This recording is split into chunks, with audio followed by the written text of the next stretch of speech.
Jeigu mūsų organizme yra per mažai geležies arba yra labai žemas mūsų organizmo pH, mūsų ląstelės patiria deguonies badą. O tai turi labai didelę įtaką visiems mūsų organizme vykstantiems gyvybiškai svarbiems procesams. O dabar klausykis atidžiai, nes aš paaiškinsiu, kodėl ląstelės patiria deguonies badą, būtent kai trūksta geležies ir kai yra žemas organizmo pH.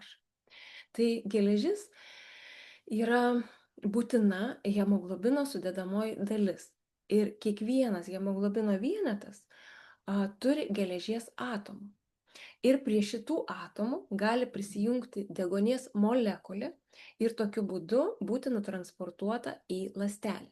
Tačiau, jeigu mūsų organizmo pH yra žemas, tai yra mūsų organizmas yra užrūgštintas, tai kas nutinka? Geležies atomai arba hemoglobinas stipriai susikabina su deguonies molekulė ir kai hemoglobinas patenka į ląstelę, deguonis negali atsiskirti, nes jie yra tarsi surakinti. Ir kas tada gaunasi, tada deguonis jis tiesiog tranzitu praeina pro ląstelę ir ląstelė toliau badauja. Tai kokie yra pagrindiniai požymiai, rodantis, kad mūsų ląsteliai trūksta deguonies?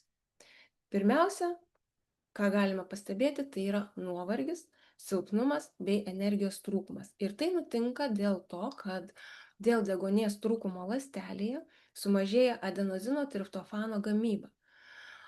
Be šios medžiagos ląstelė negali efektyviai gyventi, augti, atlikti savo svarbių, gyvybiškai svarbių funkcijų bei sveika dalintis. Nes ši medžiaga yra tarsi baterija, kuri palaiko visus gyvybiškai svarbius procesus. Toliau, gali būti apsunkintas toks dažnas ir gilus kvėpavimas. Tokiu būdu organizmas bando kompensuoti mažą deguonies kiekį, tarsi smegenys gauna signalą, kad trūksta deguonies ir mes bandom vis daugiau įkvėpti ar neįkvėpti, bet nuo to niekas nesikeičia, nes nuo to nei mūsų organizmo pH didėja, nei mes geležies didesnį turim kiekį. Toliau, į deguonies trūkumą ląstelė labai stipriai reaguoja smegenys, jos yra be galo jautrios trūkumui, todėl mes galim patirti galvos svaigimą, proto miglą bei dėmesio koncentracijos sutrikimus. Taip pat gali būti pasireikšti galvos skausmai, migreniniai galvos skausmai, lygiai taip pat gali pasireikšti skausmingos mėnesinės. Toliau, gali būti tachikardija, nes tokiu būdu širdis bando greičiau pompuoti kraują, vėlgi tam, kad audinius aprūpintų deguonimi, bet ir tai nepadeda.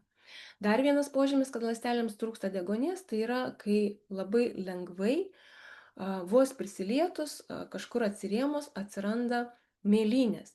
Ir taip pat patamsėjimai po akimis, tokie būna juodi ratilai ar ne, tai gali irgi reikšti hipoksiją ir gleivinių blyškumas, gali reikšti mažakraujystę.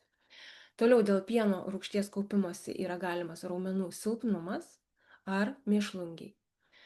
Na ir dar dėl vieno sutrikusio kompensacinio mechanizmo gali pasireikšti galūnių šalimas arba tirpimas. Tai ar tu šiuose požymiuose kažkur atpažįsti save? Ir didelis klausimas, kaip sau padėti, ką daryti. Tai pirmiausia, aišku, atstatyti geležies kiekį kraujyje ir šarminti savo organizmą. Tai mes galim padaryti šio kokteilio pagalba.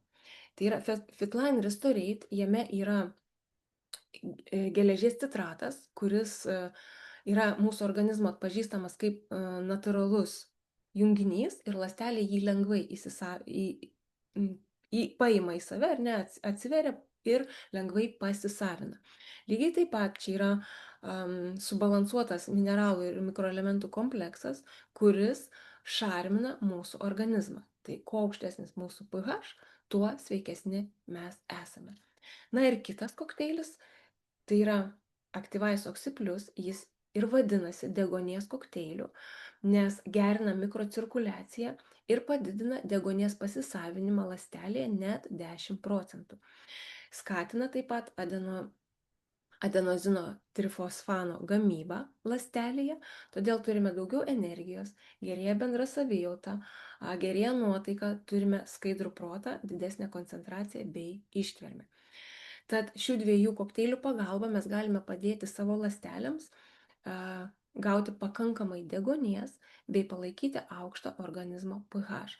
Ir tokiu būdu užtikrinti, kad ląstelė tinkamai veiktų ir atliktų visas gyvybiškai svarbias funkcijas.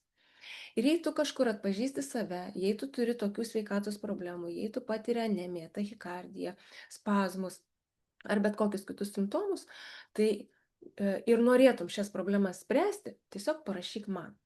Na, o kitame video aš pakalbėsiu plačiau apie geležies trūkumą ir kaip palaikyti optimalų jos kiekį organizme. Tad sek mane ir iki kitų kartų.